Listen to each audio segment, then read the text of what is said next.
Welcome, everyone, to another edition of Deconversion Stories. First of all, before we even get going, Happy New Year, guys. I hope you guys had a good time. Oh, as good as you could possibly have with the whole pandemic garbage going on right now. But remember, wash your hands, wear a mask, and stay the fuck away from people so that we can stop the spread. We're just told recently that here in BC, or not just BC, but here in my city, that the numbers have dropped. So people here are behaving. So that's a good sign.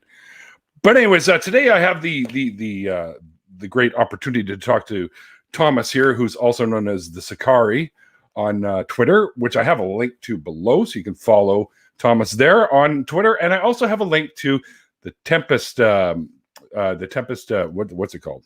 Tempest Council. My mind. That's it. My mind just went, bleh. It's an age thing. Anyway, so the Tempest Counseling, there's a link to that too. And I will be adding that to my resource of links below from here on out, so that people have multiple options when they are feeling that they need to talk to somebody for any traumatic stuff that they've gone through. And there we go. Sorry, the first hashtag coins that's going out for this time of year. Thomas, what the hashtag coins is I have a drinking game. Every time you hear my phone go off, it's tuned to the Mario coin thingy, so it'll make the coin noise, and everyone has to take a sip. So. Well, you need to let me know that before I have a drink to show up here with. Oh well, I kind of was under the assumption that everybody knew that that's what happened here. But. What I will do is I will keep a running tally, and then afterwards, I will. Sure, you want to do that? Will make up for lost time. Well, let's get into it. What I do here is I talk to people about their journeys away from whatever belief system they were once a part of, whether it be religious, pseudoscientific, whatever. Doesn't matter. And you, sir, are an ex-pastor. I am, yes. And I'd love to know, how you kind of, those dominoes that started falling that led you out of being a believer. And I think one of my first questions would be, as a pastor, were you still an atheist were you an atheist for a little while and kept going until you found something else you could do? Yes. But it was more a matter that it was less that I remained as an atheist until I could find something else to do. It was more a matter that, so I was a pastor in the United Methodist Church, and the way the United Methodist Church lines up is you basically are appointed to a church, and then every year they kind of renew your tenure, so to speak, or they reappoint you, or they appoint you to a different church or something like that. So when I decided it was time to leave, I submit my notice to the conference, but I agreed that I was going to go ahead and stay out the term. I didn't announce to the church that I was suddenly a non-believer now and I don't believe any of this. I still wanted to, at that point, I felt like I was still sort of had a job to do, and I wanted to still be good with that and still be attentive to the people. So I didn't want to just dump that on everybody. But right, sure. So I wanted to make sure that I at least left well. And it actually took me a long time before I was really even comfortable being open with people that had previously been parishioners that I'm now an atheist or no longer a believer. I just had to process that recently too, because I had a former members of the congregation when I was a pastor that I just recently got a text from because they're getting married and wanted to know if I was still available to do weddings. And so I had to kind of reach out and say, I don't really do weddings anymore. I could, but it would not be from a faith-based perspective, and you should probably be aware of that ahead of time. So that part was always a little bit challenging to me. That was the latest part. That was the last part in who I started to become open about my atheism with. Mm. Do you ever have anyone of I don't want to say other denominations, but did you ever have anyone come up to you, say, that wanted you to perform something that wasn't quite a Christian wedding, like a pagan wedding-ish? You ever have anyone come up to you with that? Just because they were looking for someone to do it? Yeah, no, I didn't, because most of the people that wanted me to do a wedding or do a service like that, it was people that I already had some sort of a relationship with. I got And you. it was usually in the context of that relationship that they felt connected to me and wanted me to participate in that day that was very important to them, as opposed to just hiring. Because I didn't like market myself as someone that does weddings or anything like that. If Right. anything, I'll tie your knots. right? If anything, the marketing that I did that was related to that was more related to either discipleship and apologetics. Okay. We kind of talked a little. We right before the show started, you and I kind of mentioned this tweet that I have on my profile Right. that talks about, and I'll read read it. I'll read Yeah, it because yeah. I have it pinned. I shared it because I dug it. I thought. Yeah, I saw that you shared that. Right on, man. I appreciate that. But I said, first I was an apologist to prove that Christianity was true. Then I was an apologist to prove Christianity wasn't false. Then I was an apologist to prove that my beliefs were rational. And then I was an atheist because I had been wrong. Right. And that takes a lot to admit, dude, by the way. Yeah, well, that I think was a large part of my process. It was really in engaging with those who had views and experiences outside the church, because the church creates this bubble, right? Like, and there's this big separation between who the good people that you should be around are and who the not so good people are, and they just can't understand real things because they don't have Jesus, and so we create this bubble. And it's the exposure to those other thoughts that religion really tries to insulate us from, that allow us to kind of look back and see where some of the problems are, and really to learn even how to think in ways that we almost create even independent. We talk about echo chambers, but we almost create independent echo chambers where we continue to, there's this resurgence of the way we continue to re-indoctrinate ourselves that I think is really a big part of that. And you need to get outside that bubble to really be able to see that well. Right, for sure. I think so. So no, I didn't have anybody outside that asking me to do their wedding. Okay, good. That's my answer.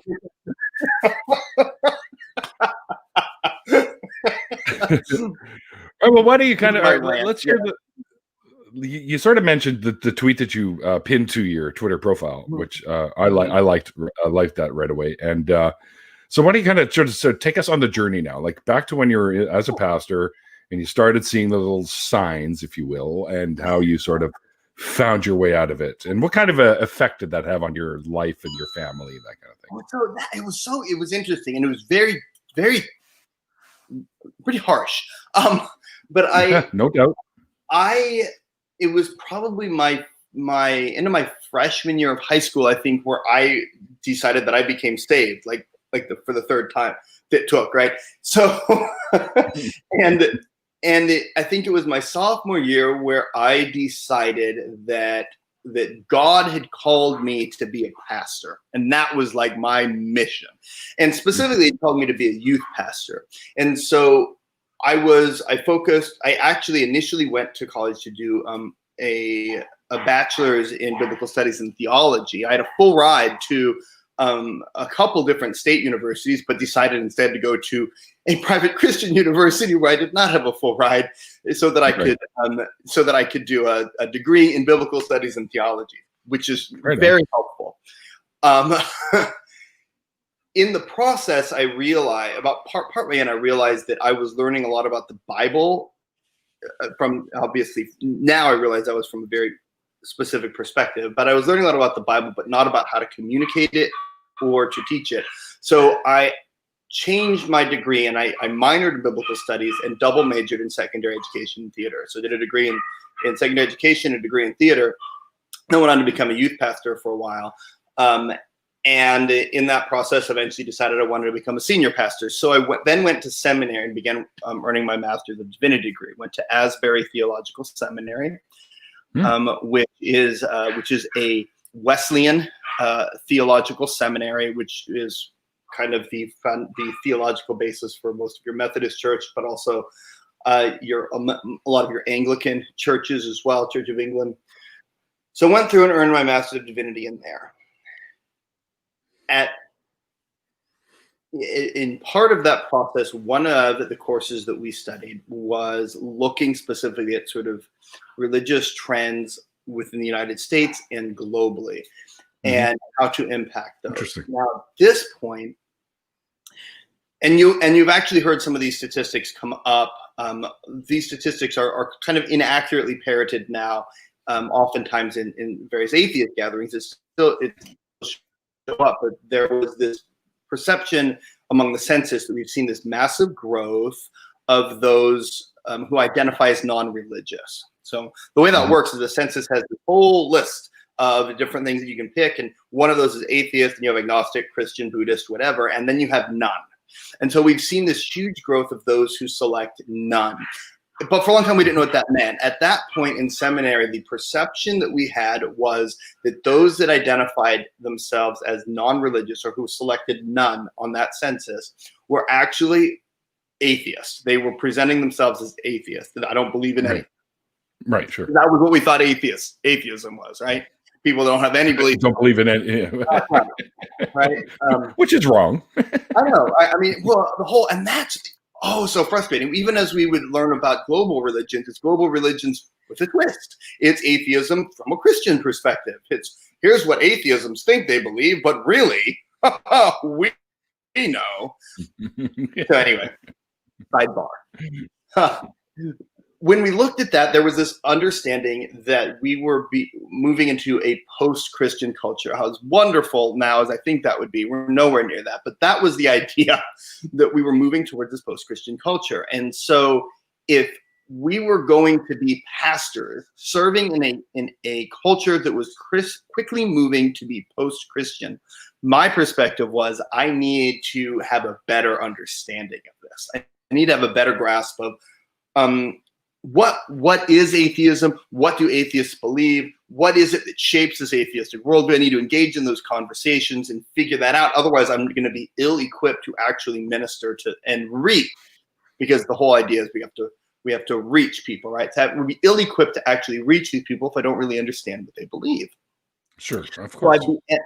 And so rather than pulling like apologetic books about atheism, which I knew enough at this point to know that that's atheism from the perspective of Christians who want to who really want to create the narrative that they're going to tear down when they're talking about atheism. I really wanted to engage and actually hear from people that were atheists and what their view was. And so I first started connecting on Twitter. From there, I also I have some very close friends that I have met through that process, but also outside of Twitter, some of the atheist groups and stuff that would meet. You can find them on Meetup, stuff like that, and began having these conversations.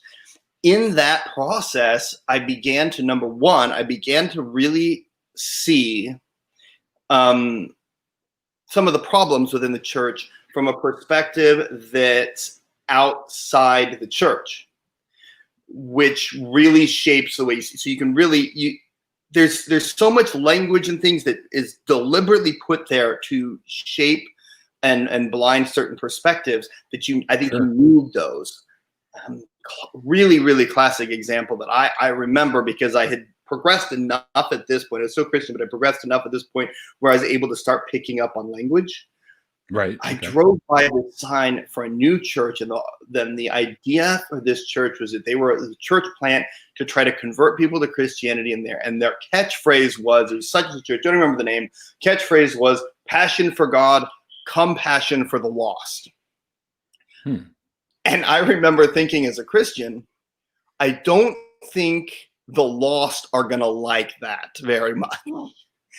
And there's and we just don't even get it. Like it was completely blacked out. So you took that to start seeing some of the problems. But the other thing that happened in that was I learned different ways of thinking. I learned a lot more about, even though I'd been kind of steeped in aspects of philosophy, it was theological philosophy. And so I learned a lot more about logical fallacies. structures for appropriate argumentation and how to distinguish appropriate sources. That was a significant part in just education in general, particularly graduate level education, because you have to vet sources if you're going to be writing papers. But being able to apply that to religion was also really significant. And then so there was a lot of those about learning how to think, determining what is good evidence versus not so good evidence, right?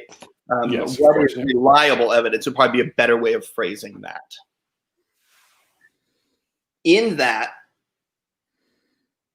so there's a combination of that, and then engaging a lot of the logical problems with Christianity that I specifically set out to engage as well with this. That's part of that apologist tweet.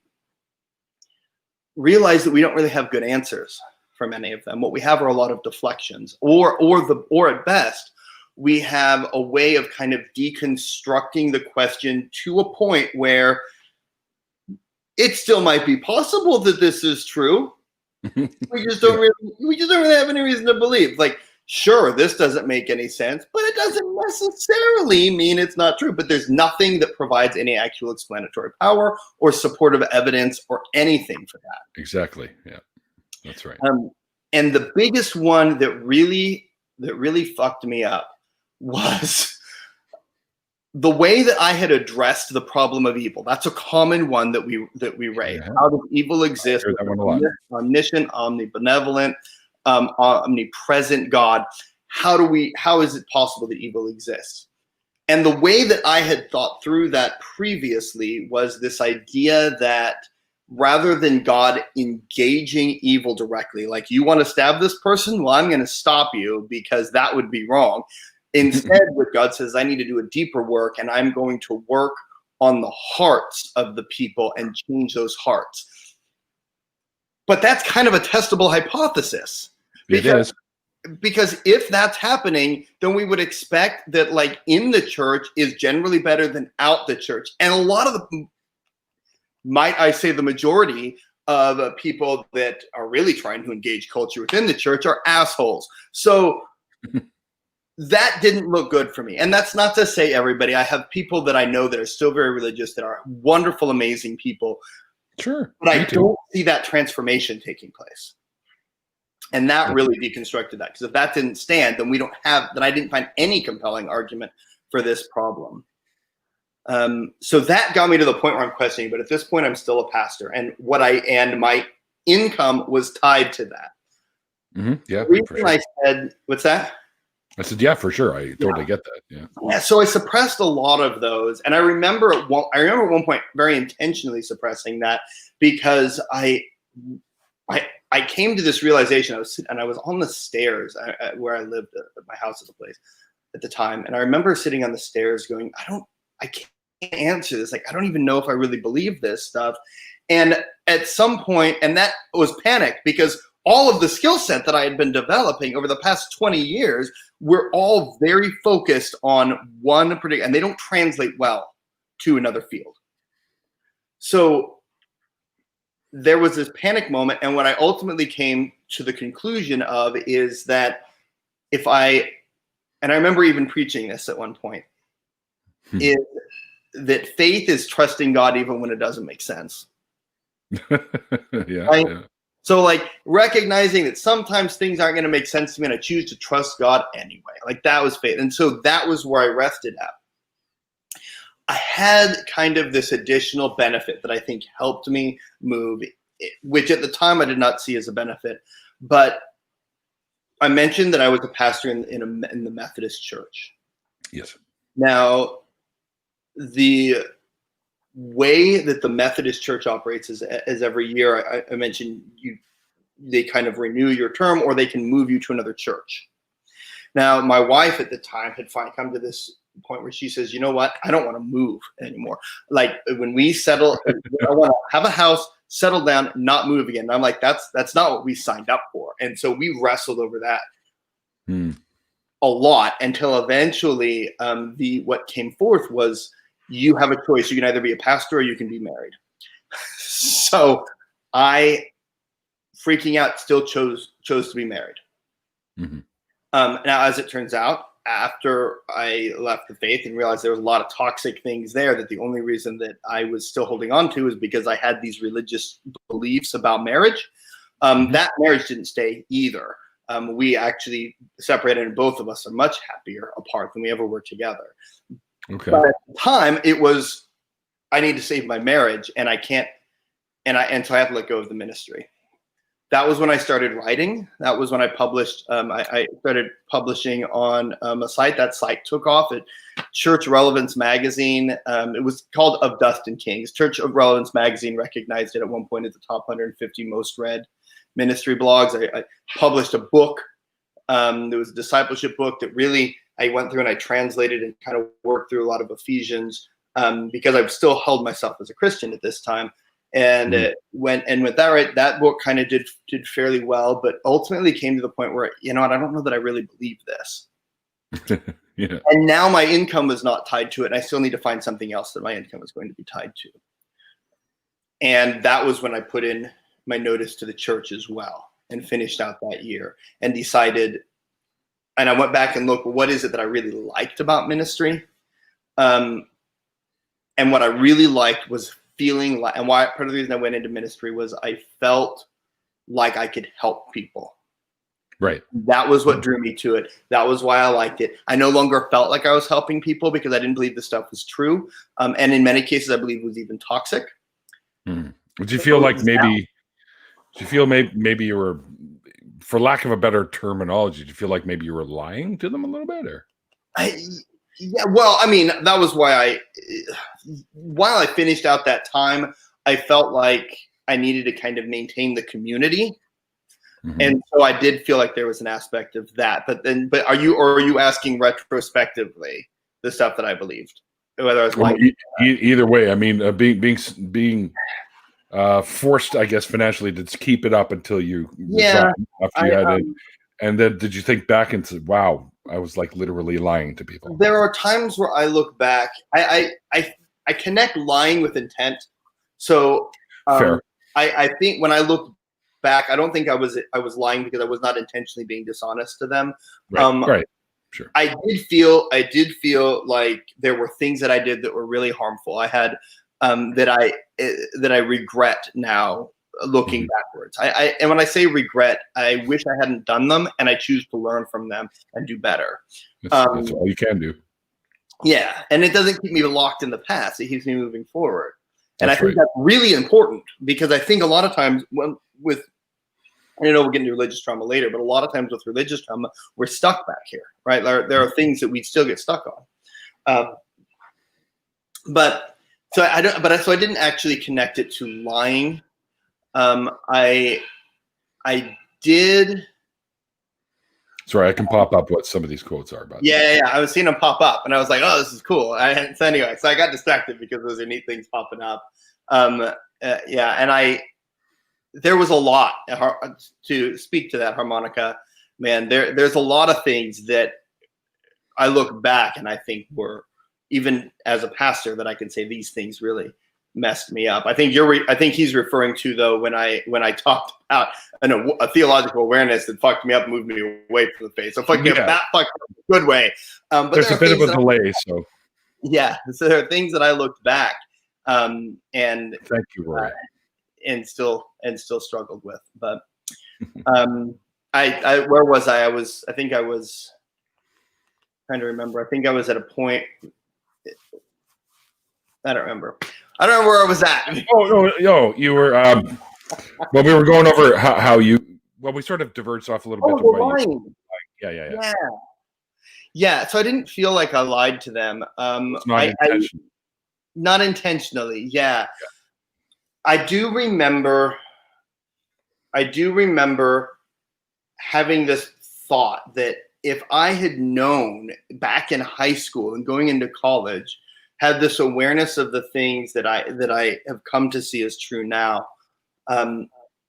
then I wouldn't have wasted 20. And I guess it's not wasted because there's parts of that I can now apply to what I do in working with religious trauma. But I certainly wouldn't have wasted those 20 years in ministry. There were ways that I could have instead taken that time and develop myself, with psychology and therapy, which I absolutely love. I could have potentially gone a psychiatric route and then been able to incorporate medical aspects. There's so many things we can do, and I feel like religion often robs people of their potential because it keeps them locked into this box, and they aren't able to break free of that. Well, yeah, they're also told that they shouldn't break free of it as well. Yeah, and it's not a box. It's like this is your safety square. Yeah. And I had a guy, I remember this kid I went to school with and I was friends with who was ridiculously brilliant. Neil, this guy was insanely intelligent. I'm in middle school. We went to church camp, and for his casual reading, he brought along like a textbook of like human pathology. Like, he just loved medicine. He would read this stuff. He breeds chinchillas now. Nothing wrong with breeding chinchillas, but he does not believe that he believes that evolution is a lie. Oh boy. There are so many aspects of this that are anti-science that would have kept him out of being able to do anything in medicine, that if he didn't have that barriers, he would have been absolutely brilliant in the medical profession. And that's the type of stuff that infuriates me, because it people from being able to see the things that they're able to hit those things that they can accomplish. Yeah, I agree. Yeah. I've spoken actually to a couple of people that are quite fundamentalists, but they're scientists, right? They're into biology, shit like that. But yeah, they can't continue, especially going into it for anything in medicine, because of their belief that evolution is bullshit. Like, yeah, evolution, even with the mountains of evidence. And then there's all of these ways that we have to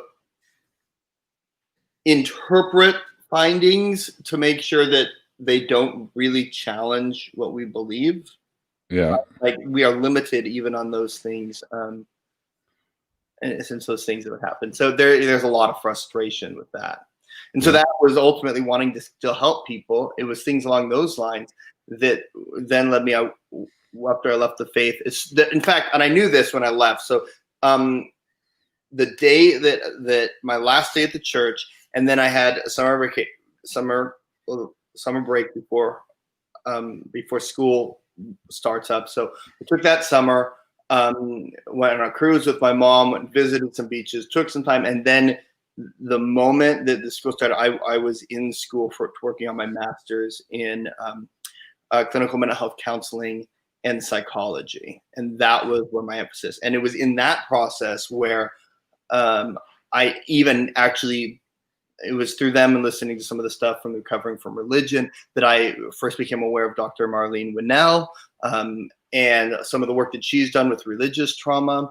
And from the get-go, even though I wasn't doing anything with religious trauma, clients that I would sit down with, their mental health and their recovery from things and their ability to sustain, to be mentally healthy was impaired by either religious influences or beliefs that they had taken in, that whether they were Christian or not, still negatively impacted them and created barriers. And that was when I knew I wanted to actually really focus and bring that out and raise awareness to that. I've actually gone back. My one of my professors has actually had me come back and speak to incoming groups in their sort of intro to counseling course that are going through that, to come in and be able to speak to them about religious trauma, so that they're aware of that, even just of the existence of that, as they prepare to go into the field, because it impacts a lot of stuff. Mm-hmm. It does, for sure. Were you going to be a part of they were going to have, I think last April, they were going to have a religious trauma event here in my city. Yeah, I know what you're talking about. What was it? It was the Court 2020. That was what it was, I think. That's correct. Yes. Yeah. So I wasn't part of that. I have I have had conversations with the lady that was putting it together. And so my hope is that that will be something that can be facilitated again. I was super excited about that. Dr. Daryl Ray, I know, was promoting that a lot. Dr. Winnell obviously was going to be there. There was just a ton of really amazing people that were lined up to really raise some of the awareness with that and bring that into a greater awareness, not just among individuals, but even among mental health professionals that I have conversations with and sometimes don't even know about religious trauma being a thing. So I was not participating with that, but I was very excited about it. Were you thinking of maybe coming to it, or? At that point, at the time that I became aware of it, I wouldn't have been able to come to it. I am hoping to either come to it or participate with future ones. I'm hoping that I know there were some challenges, obviously COVID. Oh, yeah.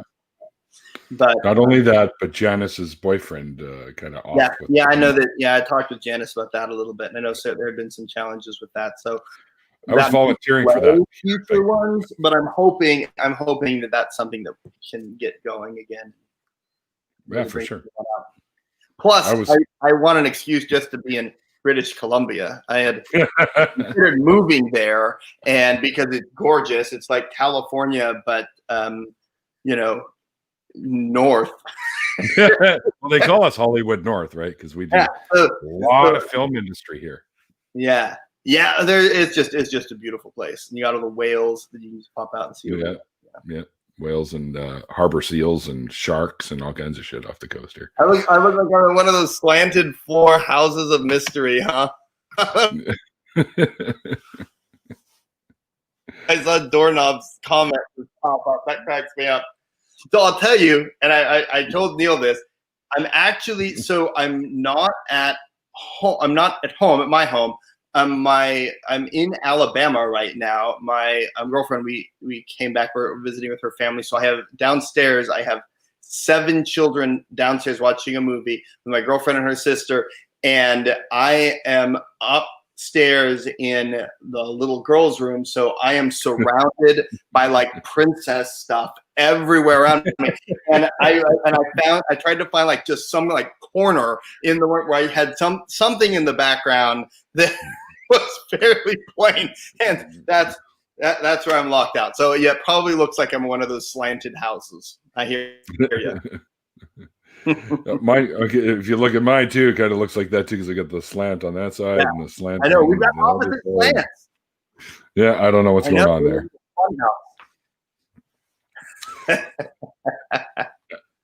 Yeah, awesome. Alabama, I think the slanted floor. Gotcha. Slanted floor. Yeah.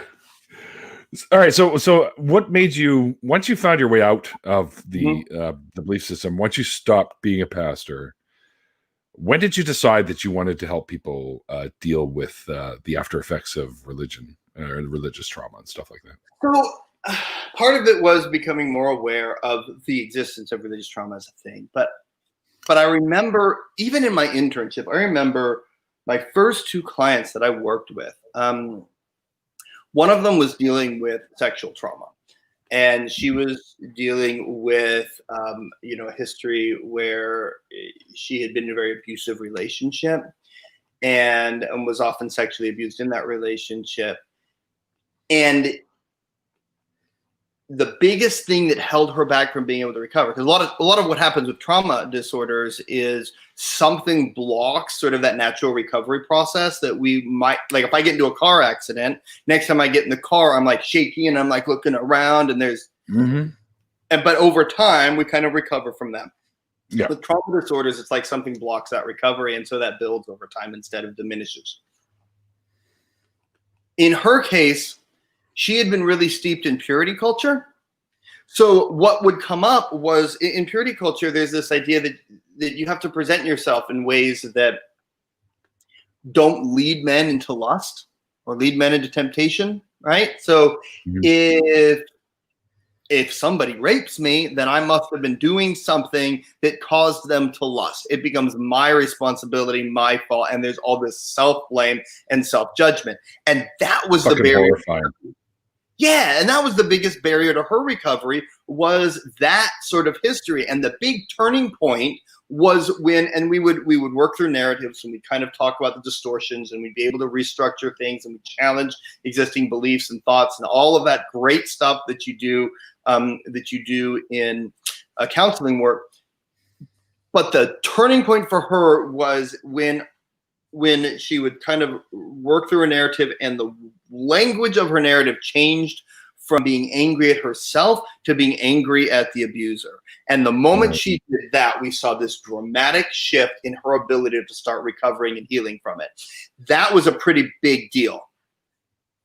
At the same time, I had this other guy that I was working with, who had grown up in a strict Catholic home and Catholic school, where he had come to there had been this sort of presentation that if I sin, God punishes me for that sin. Not just like hell. I say just hell, like that's not a hugely horrifying thing that people still have to recover from. But but in addition to, might be a better way of saying that, in addition to how there was this perspective that if something bad happens to me, it's because you're right, Maya, society, I see you put that society places this on women. Society places a lot of really fucked up stuff on women that is really frustrating. I agree. Fucking pisses me off to no end. As it should. It pisses me off as well. And I have to work with clients, and instead of just getting pissed off at it right there when I'm with the client, I have to be like, okay, let's explore the reality of this, right? Right. But this other client, the belief was that if bad things happen to me, it's because I did something wrong. God is punishing me. So if God is so this view now that God is punishing me was manifesting severely because his wife was just diagnosed with terminal cancer. No, right? And so he's dealing with his wife, dealing with terminal cancer, and he believes to a certain degree that she's dealing with this because God's pissed off about me and the bad shit that I did. Right? So now we've got to deal with all of this. And it dawned on me how much of this stuff that comes up is tied to beliefs that have been imposed on people in religion. And it's very subtly reinforced. And so there was those experiences, and I realized how many clients had this stuff. It's not always clients deconstruct and deconstruct all the way to atheism, and now have to deal with all the bullshit that has been dumped on them, coping skills that only exist in the context of this religious structure. Outside of that, I don't know how to deal with things that are outside of my control. I don't know how to deal with, I have to grieve loved ones all over again, because now that loss is permanent. Whereas before, I'm not really grieving them. They're going away for a little while, and then I'm going to go home and see them. Like, there's a totally different the identity that ties in with society, the black and white, or that with the community, the black and white thinking that I'm either good or I'm either perfect, completely good, or I am sinful and completely awful. And since nobody is perfectly good, everybody is perfectly awful, and so I'm this horrible, awful person, and that's where sin comes in and dumps. And there's just all this garbage. But it's not just there. I work with Christians that are dealing with religious trauma, because even though they still believe in God, even though they're still Christian or Buddhist or Muslim or whatever, they've had the garbage that's been put on them that is preventing them from being.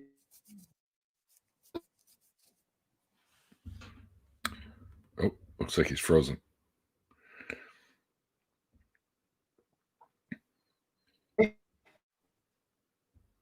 You're freezing up on us a bit, Thomas. Yeah, now I can see you. Am I back? Yeah, you're back. You're back. All right. Try and reiterate that last little bit. Yeah. Anyway, there's a lot of Yeah. Thank you, Dave. Anyway, there's just a lot of bullshit that winds up being coming in, and it's not even exclusive to atheism. It hits people that still believe. So it's just across the board. And that really made me interested in wanting to work with this, because it's manifesting and very few people are actually addressing it. Right. That's true. The people that are still religious, that are experiencing the religious trauma, I wonder, do you ever talk to them about, or do they ever bring up that because of the trauma they're having doubts? I have had clients that have worked through and explored those doubts. It was an important part of counseling that applies, that it needs to apply to all counselors, is that we operate within the client's frame. So I'm not trying to impose atheism, not like atheism. No, and you shouldn't. I'm trying to oppose their religious views within the context of counseling. Right. Just like when, and this is part of why, if you ever go to my website, the emphasis that I have is that my leading line emphasizes that everything I do is evidence-based, not faith-based. Right. Because of the fact that the other side to this is that we have a ton of counselors that try to inject their religious views into everything. Mm-hmm. So I have had clients that have brought up doubts, and what we've done in those is that we've explored those, and we've asked questions, and we help to look at distortions, cognitive distortions, flawed ways of thinking, and we'll bring those in. I want people to be able to think clearly, and I want people to be able to process their emotions, identify their emotions, communicate their emotions, and come to a healthy place where they can move through that stuff and kind of be able to get rid of the garbage that is keeping them from being the person that they want to be. In some cases, the person they want to be may still be religious, and it's not my place there to impose that. But a lot of times, right, I also deal with moving through that, and we help them be able to be able to be okay with that process of moving through it as well. And that's, right, I think really significant. There's a big grief process that goes through that. Oh yeah, absolutely. I can't tell you how many times I've had guests on the show that have talked about some of the trauma that followed from leaving. Some of them got help and some didn't. They sort of had friends that were there for them that sort of helped them mold their way through or whatever. But I always, anytime I do get guests on like that, and yours will be added to it now as well, I always point down below to the folks that there are people that will sit and chat with you and talk to you about this to help you get it off your chest or whatever. Right. So, well, there's so much stuff a few weeks ago, I think it was the week before Christmas. So there's extended family that we were staying with, and so they went to church in the morning, and so we wound up going with them. That was my girlfriend and I. It was the first time I had been back to church since I left as a pastor, and it was absolutely fascinating to me. It was enjoyable to me because I didn't give two shits about the sermon. I was people watching the whole time, right? And it was absolutely fascinating, just the way they set up the environment, the way they try to identify key points of culture and then mimic it. Mm-hmm. I remember, you want to talk about indoctrination? I remember one of the trainings that I did as a youth pastor focused on if we're trying to reach youth, we have to be able to capture the message and find out how to do it. And we identified the 5 main voices that speak to youth, and it's their friends, their social circle, education, media, family, and their faith. Right. So if I can find a Christian way to process their education with them, if I can get them connected on Christian music and videos, if I can make sure we have lots of social gatherings so they have Christian friends, if I can send material home with their parents so they're reinforcing the Christian message we're teaching in church, and if I can get them into church, we're capturing all 5 of those voices, and that's how we shape their worldview. And it never dawned on me that's indoctrination, right? I don't think it does to most that are in that position. No, but it's so intentionally indoctrination. Of course, yeah. So You we send them go home with chick tracks, or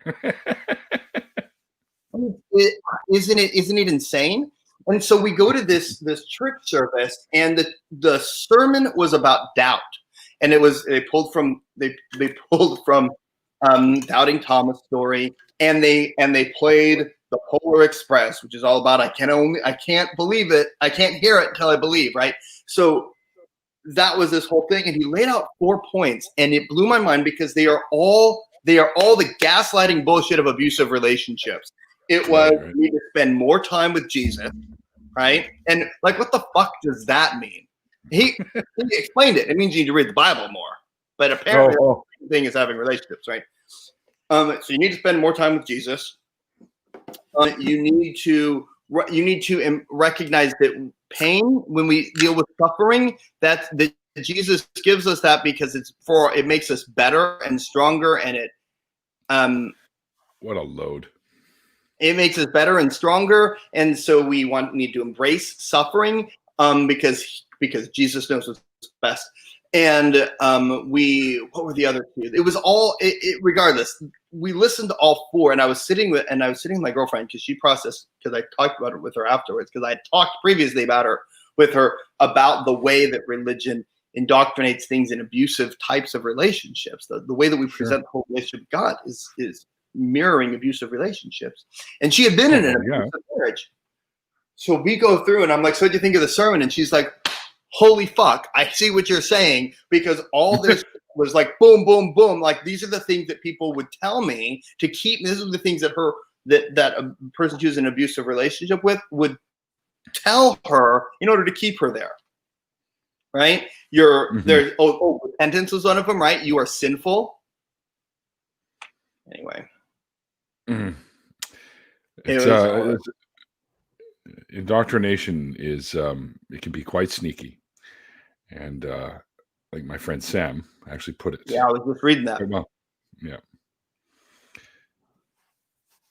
yeah, it is a lot of black and white thinking. That is for sure. Mm-hmm. And that comes up more than anything. The black and white thinking when we're dealing with religious stuff all the time, and you'll see it. You'll see it on Twitter, man. Anytime you wind up in a conversation with an apologist, it's either you have complete certainty about something, or you have no certainty. And that's not how things work. We have a spectrum of certainty, right? So atheism is, well, do you know for sure that no God exists? No, but there's zero evidence for God that I have been able to identify. And until I identify God, there's no reasonable basis to believe. Therefore, I have a high probability, a high likelihood of the non-existence of a God that significantly outweighs the existence of God. Yeah. I'm in the camp where, do I have absolute certainty? I don't think we can have absolute certainty of anything. Right. But I always say I'm 99.999% sure no gods exist. You know what I'm saying? Because none have ever been demonstrated to be real throughout the hundreds of thousands we've come up with in history. Mm-hmm. So I'm kind of on that side. Like I can sleep at night telling myself, yeah, there's no such thing as gods. Yeah. I can't obviously prove it, but I can't prove that fucking Voldemort isn't real. And I can't prove that I've seen Voldemort. Yeah, I've seen him on screen. Well, then I've seen, hey, come on, George Burns played God, didn't he? At Universal Studios, and I swear to you, Voldemort was there. So don't tell me. Voldemort isn't real. Right, that's right. So try to prove anything that is a part of a myth or a fairy tale isn't real. You can't, right? You can just say, well, it's most likely not. It was just a human idea. And that's the spectrum that I'm talking about. We operate in spectrums of reasonable certainty. but you tell that, but you must not be named. Fear of the name only increases fear of the person itself. Just wanted to be very clear. Yeah, what I agree with a lot of things, Neil. I'm not sure which specifically he's referring to. He's just in general. Abrams has said that before. Morgan Freeman is God. Checkmate. Yeah.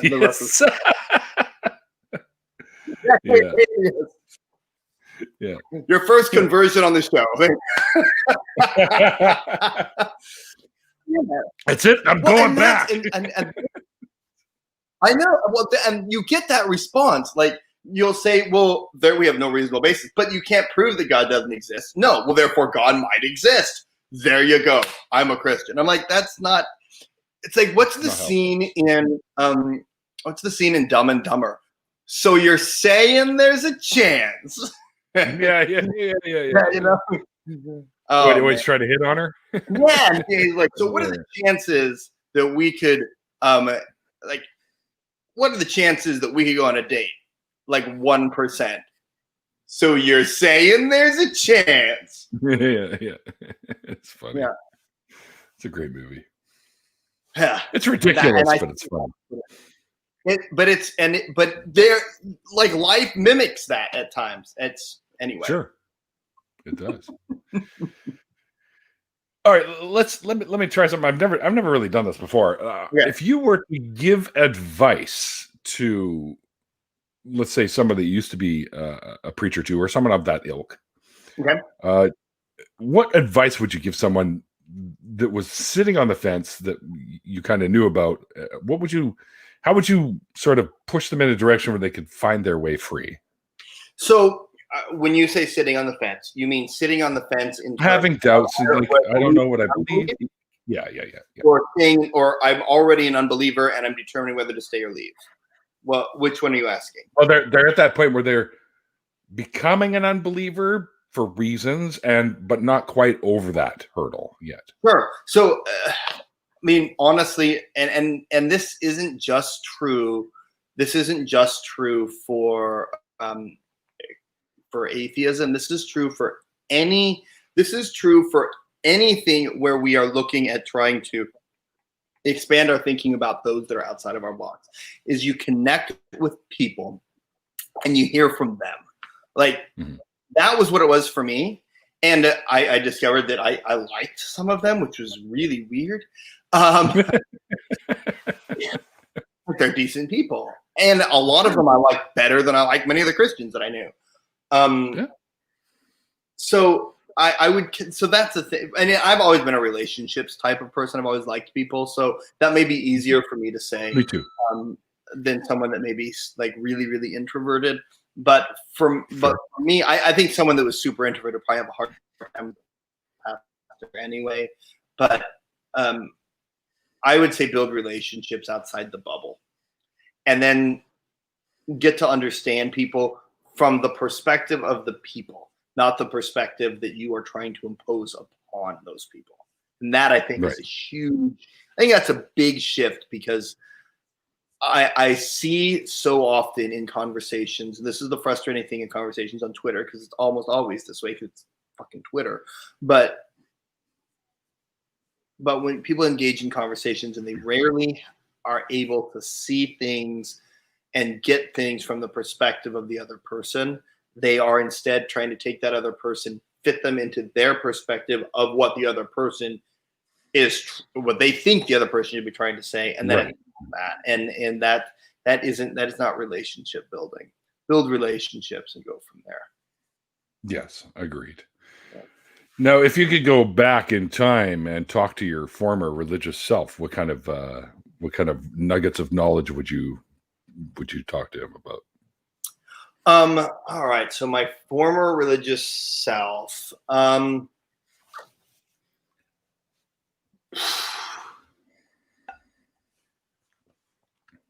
I think the biggest thing for me would be,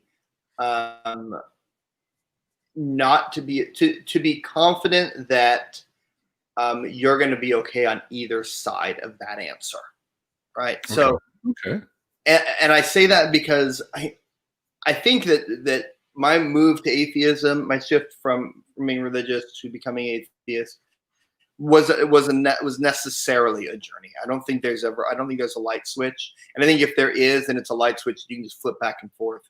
I think the journey was important. I think the thing that walks that journey up is being afraid of where that journey's leading, and knowing that wherever that journey leads, I'm going to be okay. Mm-hmm. I think eliminates some of that fear and allows that journey to be embraced and become a little more smoother in that transition. So it doesn't mean it's always going to be easy, but that means it will be okay. Yeah, I agree. And I think, of course, I was just thinking to myself, I'm thinking with my sci-fi brain, I'm like, if you go back in time and talk to your former religious self, you say, hey, listen, we're an atheist now and everything's going to be cool. That might actually, you might push your former self into doubling down. Well, I mean, that's out of straight fear. Yeah. Well, and are you familiar with the backfire effect? Have you heard of that before? Yes, absolutely. Yeah. So, I mean, and we have studies that show that there are some studies that are now starting to challenge that, so that we may be changing some of the way we think about it. But most of the studies I'm familiar with really emphasize that if somebody has something that is really tied to their identity and it becomes challenged, the tendency is to strengthen that, is to find ways to strengthen that rather than diminish that, because it's a part of our identity and it's an identity threat rather than just changing an idea. Somebody said to me once, what was it? I don't remember what the context of the conversation was, but they told me that for them it was easier to shift out of faith because they had always told themselves that they don't have beliefs, they have ideas. And they have ideas because ideas are subject to change and beliefs are not. Yes, that is also a backfire effect going on, and that will totally also different. change your relationships. Yes, exactly. Welcome, Purple. Well, my friend, we've only got a few minutes left. I am going to introduce you to and bring in my producer extraordinaire, Mr. Mikey Famine, who is here with us now, finally. Hey, Mikey, you couldn't hear me?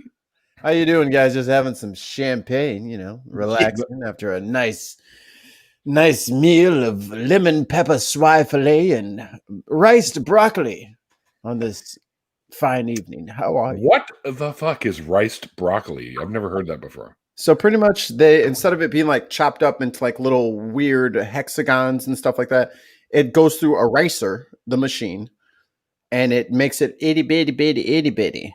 And it's like all the stems and the florets and all that. It tastes better than the regular one. It's amazing. Well, right on. So there you go. So as you can see, Mikey right there has got the little the scoreboard. Right, for the after party we have a little scoreboard. Zingers are worth $1. Burns are worth $1. Worth 1 point. Burns are worth 2 points, and spit takes are worth 10 points. Like, we just poke fun at each other, and the best burns get more points, right? Then we tally it up at the end of the show, of course. And basically, we go for we'll go for probably about an hour, I guess, hour and a bit for the after party, because I do actually have to go and help a friend out with something after tonight. So that sort of just happened before we got going too. I was speaking with him on the phone, but normally we can go for a couple hours, 3 hours, 4. Sure, yeah. I think the longest one we did was like hours, man. But, I went that night until I ran out of beer. Pretty much is what happened. I love it. But a quick thing, you were talking about fallacies early on in the show, and I just wanted, I don't know if you know about, my friend David Worley has one called Fantastic Fallacies and Where to Find Them. It's written by David Robert Worley, who also does a show called the DRP Podcast. I would probably connect you with him as well, because I think your story needs to get out there a little bit more. So definitely with Mindshift, I think he'd be a good show to come on to. And I think you'd have a great conversation because she's very much into the whole psychology thing as well. Shannon Q. I think Shannon would be okay. Great. I know Shannon Q as well. Yeah, she's a friend of mine, and I think I'll pour your name her way and see what she says. I would enjoy that. Yeah, absolutely. Very much. I enjoy these conversations, and I think there's a lot. I really want to raise more awareness, particularly, but with regards to religious trauma, given the understanding of that, just the awareness of that. But very cool. Agreed. Also, this is, by the way, the second half of season 3, guys. So I've just kicked off the second half of my third season, if you can believe it already, which is freaks me out that I'm actually already on season 3 now. And I managed to secure, well, not secure, I managed to finally get him to pick a date for the show. We've been talking about it for a long time, and we were actually going to do something at Faithless Forum. Mr. Matt Dillahunty is going to come on the show. Now, we're not going to be hearing about his deconversion story because everyone and their fucking monkey knows about his deconversion story. So what we're going to be doing is talking about atheist community and charity and stuff like that, and how we can be better as a community. That's the discussion that we're going to have. And I'm sure we'll probably talk a few other things as well. Oh, that's really cool. Yeah, it should be really, really cool. And I think it's the 14th that I have him on. So that's a couple weeks away.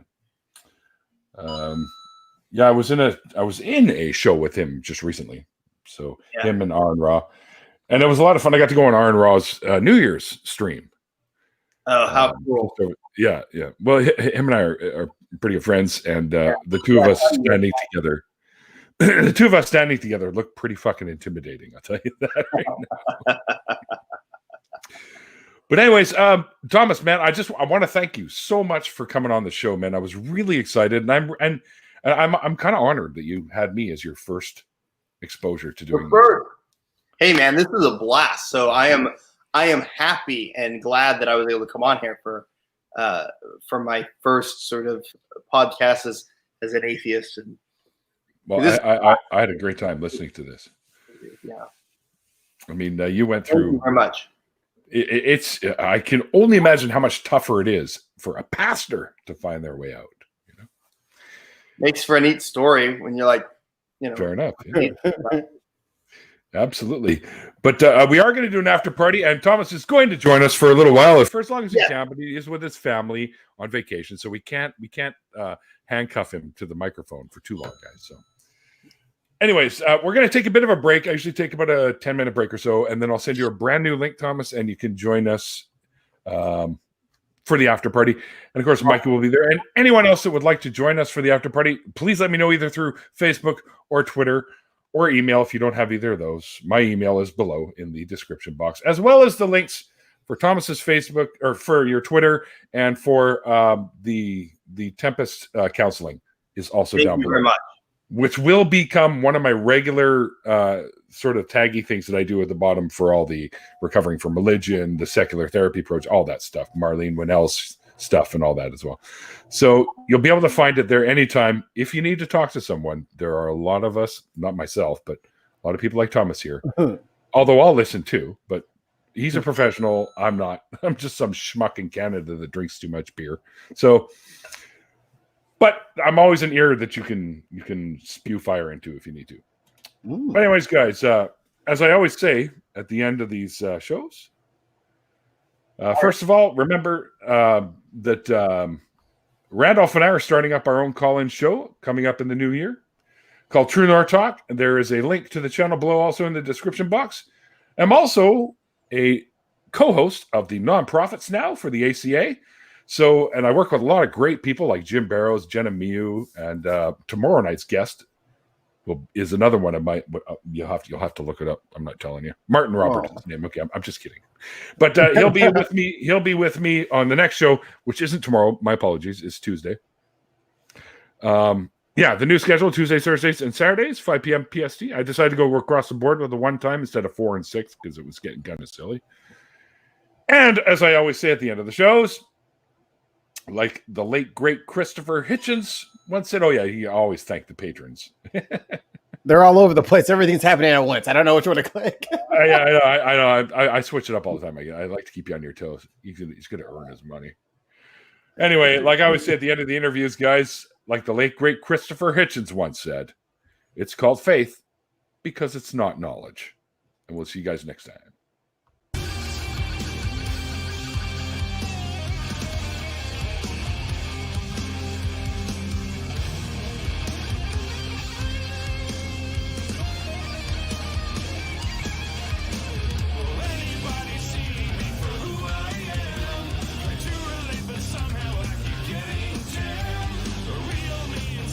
Screaming